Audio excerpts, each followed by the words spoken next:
அலமாரி நம்ம கடந்த டிசம்பரில் கொண்டு வந்த புக்கு. என்னுடைய மக உங்களுக்கு தெரியும் 2.5 வயசு தான்.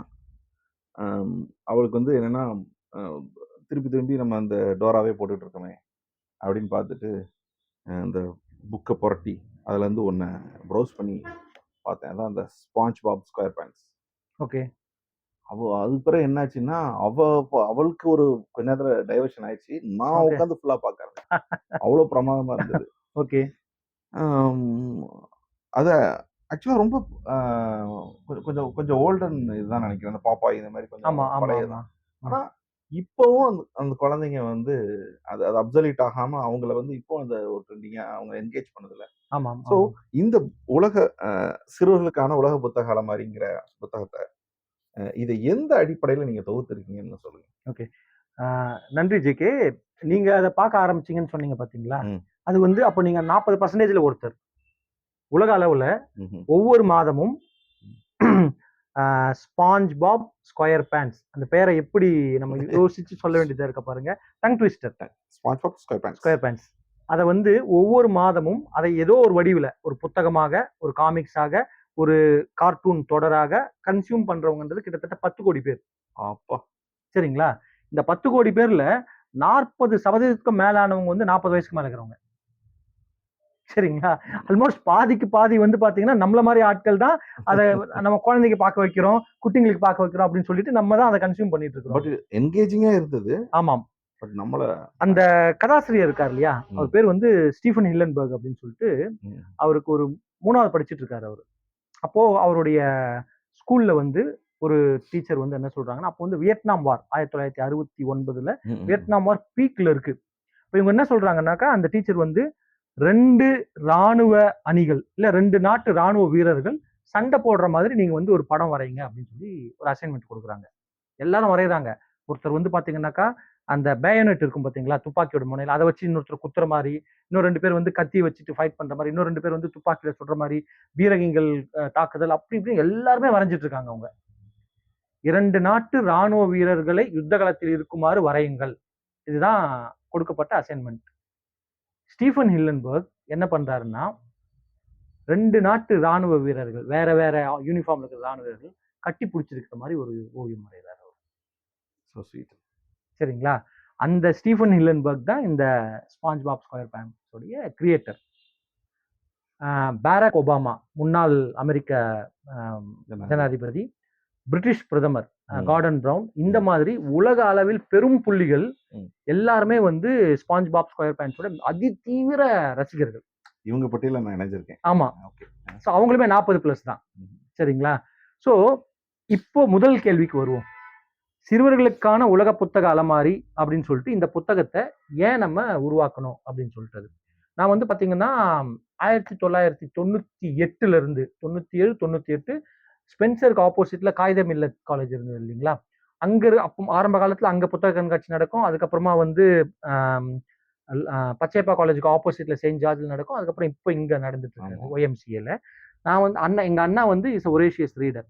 ஸோ அவர் என்ன பண்ணுவாருன்னா புத்தக கண்காட்சிக்கு கூட்டு போவார் அவர். அப்போ நான் 97, 98ல புத்தக கண்காட்சிக்கு போக ஆரம்பிச்சேன். அதுல இருந்து இது வரைக்கும் ஒரு வருஷமும் மிஸ் பண்ணதில்லை. ஒவ்வொரு வருடமும் புத்தக கண்காட்சியில் நான் பார்த்த காட்சிகள் தான் என்ன இந்த புத்தகம் எழுத வச்சது. யங் பேரண்ட்ஸ் இருக்காங்க இல்லையா, ஃபார் எக்ஸாம்பிள் ஒரு 3 வயசு குழந்தை, 5 வயசு குழந்தை இருக்கிற யங் பேரண்ட்ஸ், அவங்க ஒவ்வொரு வருஷமும் புத்தக கண்காட்சியில் நான் பார்ப்பேன். அந்த புத்தக கண்காட்சியில சில்ட்ரன்ஸ் புக் ஸ்டால் ஏதாவது ஒன்று இருக்கா, இல்ல ஜென்ரலா இருக்கிற ஒரு பெரிய ஸ்டால், இல்ல விகடன் மாதிரியான ஒரு பெரிய ஜனரஞ்சகமான புத்தகங்களை வெளியிடுற ஸ்டால், இந்த ஸ்டால்களுக்குலாம் அவங்க போயிட்டு, எனக்கு 5 வயசுல ஒரு குழந்தை இருக்கு, ஒரு பையன் இருக்கான், அவனுக்கு ஏதாவது சின்ன குழந்தைங்களுக்கான புக்கு கொடுங்க.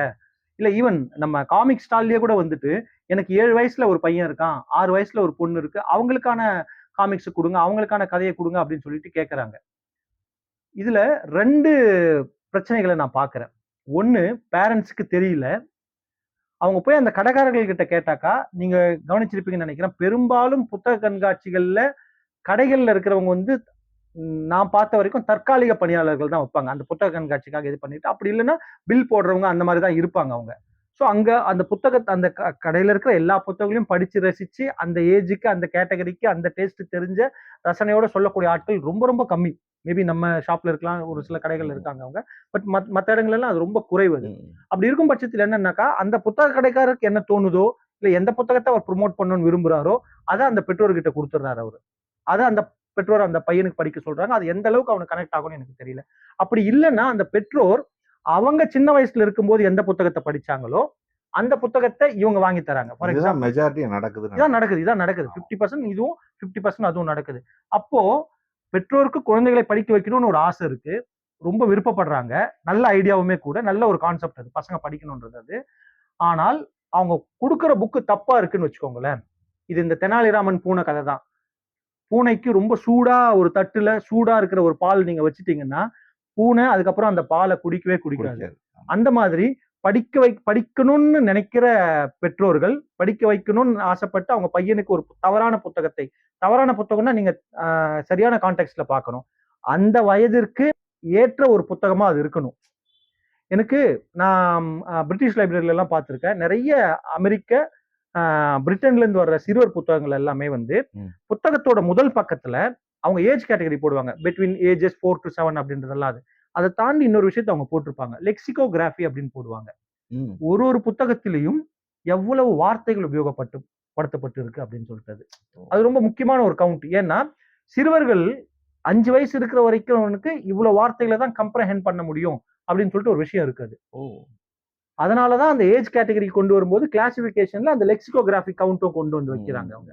நம்ம இதெல்லாம் எதுவும் கவனிக்கிறது இல்ல. சரிங்களா? காமிக்ஸ் அப்படின்னா அந்த பையனுக்கு வாங்கி கொடுத்துரு அப்படின்ற மாதிரி ஒரு புது புத்தியில. காமிக்ஸ் அப்படினால பொம்மை படம், அது சிறுவர்களுக்கான படம். அதாவது திருக்குறள்னா 1.5 அடியில இருக்குமே அப்படின்னு கேட்கறது எவ்வளவு பெரிய முட்டாள்தனமோ, அந்த மாதிரி காமிக்ஸ்னா குழந்தைங்களுக்கானது அப்படின்னு அதை பொதுப்படுத்துதலுமே ஒரு தவறான ஒரு அணுகுமுறை தான் அது. சோ இதை நான் வந்து ரொம்ப வருஷமா கவனிச்சுட்டு வரேன். அப்ப என்ன ஆகுதுன்னா ஒரு தலைமுறை படிக்கிறத நிறுத்துது. அப்பா அம்மா புத்தகத்தை வாங்கி கொடுத்து படிக்கணும்னு நினைக்கிறாங்க. பட் கரெக்டான புத்தகங்கள் கிடைக்காததால் அவனுக்கு ஒரு பேட் எக்ஸ்பீரியன்ஸ் இல்ல ஒரு பேட் சாய்ஸ் ஆஃப் புக்ஸ் கிடைக்குது, அவன் படிக்கிறத நிறுத்திடுறான். இதை சரி பண்ணணும்னா we have to address the young parents.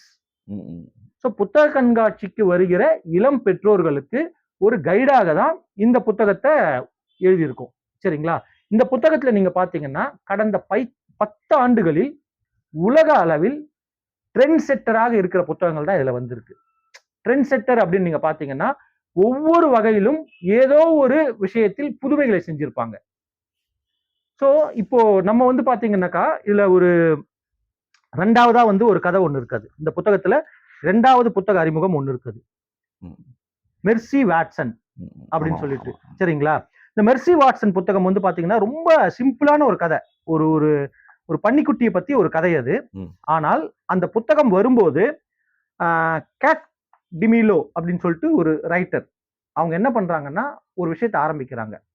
இந்த புத்தகத்தை பத்தி உங்களுடைய குழந்தை 3 நிமிஷத்துக்கு ஒரு வீடியோ போட சொல்லுங்க அப்படின்னு சொல்லிட்டு. யூடியூப் சர்வர் ஹேங் ஆகிற அளவுக்கு அது நடக்காதது, பட் இருந்தாலும் மிகைப்படுத்தி சொல்றோம், அவ்வளவு புத்தக விமர்சனங்கள் வீடியோ வடிவில் இந்த புத்தகத்துக்கு வந்தது அது. ஸோ ஒவ்வொரு வகையிலும் புதுமைகளை ட்ரெண்ட் செட் பண்ணி கொண்டு வந்த 20 முக்கியமான புத்தகங்கள். இதுல இன்னொரு புத்தகம் ஒண்ணு இருக்குது, டிம்மி ஃபெயிலியர் அப்படின்னு சொல்லிட்டு. டிம்மி ஃபெயிலியர் வந்து என்னன்னா ஒவ்வொரு பெற்றோருக்கும் என் பையன் வந்து கிளாஸ்ல ஃபர்ஸ்ட் ரேங்க் எடுக்கணும், என் பொண்ணு ஃபர்ஸ்ட் ரேங்க் எடுக்கணும்னு இருக்கும். ஆனா எல்லாருமே ஃபர்ஸ்ட் ரேங்க் எடுத்துட்டா அப்ப மத்தவங்களுக்கு வாய்ப்பு கிடைக்காது இல்லையா? அப்படி மத்தவங்களுக்காக கிளாஸ்ல இருக்கிற மத்தவங்களுக்காக தன்னுடைய ஃபர்ஸ்ட் ரேங்கை தியாகம் செஞ்சு எல்லா சப்ஜெக்ட்லயும் ஃபெயிலியர் ஆகிற ஒரு பையன் தான் டிம்மி. அதனால அவன் பேரு Timmy Failure. Captain Underpants. Captain Underpants, yes. இதுல நிறைய படங்களாகவும் வந்திருக்கு, பாஸ் பேபி படமா வந்திருக்கு, கேப்டன் அண்டர்பேண்ட்ஸ் படமாக வந்திருக்குது. ஸோ இந்த புத்தகங்களை நம்ம அவங்களுக்கு சஜஸ்ட் பண்ணி படிக்கிற பழக்கத்தை உருவாக்கணும் அப்படின்னாக்கா அது அவங்களுடைய மற்ற விஷயத்துக்கு போகும். நார்மலா ஒரு சில்ட்ரன்ஸ் புக், ஒரு காமிக்ஸ் படிச்சவன் அடுத்து வந்து பாத்தீங்கன்னாக்கா அவங்க என்ன பண்ணுவாங்கன்னா they get in to literature, serious reading, அப்படி மூவ் ஆன் ஆகாங்க. ஆனா படிக்கிறதுன்ற ஒரு பழக்கத்திற்கு ஆரம்பம் வந்து இந்த புத்தகங்களாக இருக்கும். ஸோ 20 புத்தகங்கள் ட்ரெண்ட் செட் செஞ்சு கடந்த 10 ஆண்டுகளில் வெளியான மிகச்சிறந்த 20 சிறுவர் புத்தகங்களுக்கான அறிமுகங்களை தான் நம்ம இந்த புத்தகத்துல கொடுத்துருக்கோம். ஸோ இந்த சிறுவர்களுக்கான உலக புத்தக அலமாரிங்கிறது யங் பேரண்ட்ஸ்க்கான புத்தகம். இதை நீங்க வாசிச்சு இது வழியா உங்க குழந்தைகளை எந்த வாசிப்பு உலகத்துக்கு கூட்டு போகணுங்கிறதுக்கு நீங்க தயார் செய்யணும். இதுல ஒரே ஒரு விஷயம் தான் குறிப்பிட வேண்டியிருக்கு, என்னன்னா இதுல இருக்கக்கூடிய எந்த புத்தகமுமே இன்னும் தமிழ்ல மொழிபெயர்த்து வரல அப்படிங்கிறது செய்தி. அதற்கான முயற்சிகளை வந்து என்னை போன்ற வேறு சில பதிப்பாளர்களும் மேற்கொள்ளணும்னு இந்த இடத்துல பதிவு செஞ்சுக்கிறேன். ரொம்ப நன்றி. நன்றி ஜேகே. தேங்க்யூ. அட்டகாசமா இருக்கும். ரொம்ப நேரம் ஆச்சு. அதான் 1 நேரம் ஆச்சு. நான் தான் ஆமா. பண்ணேன்.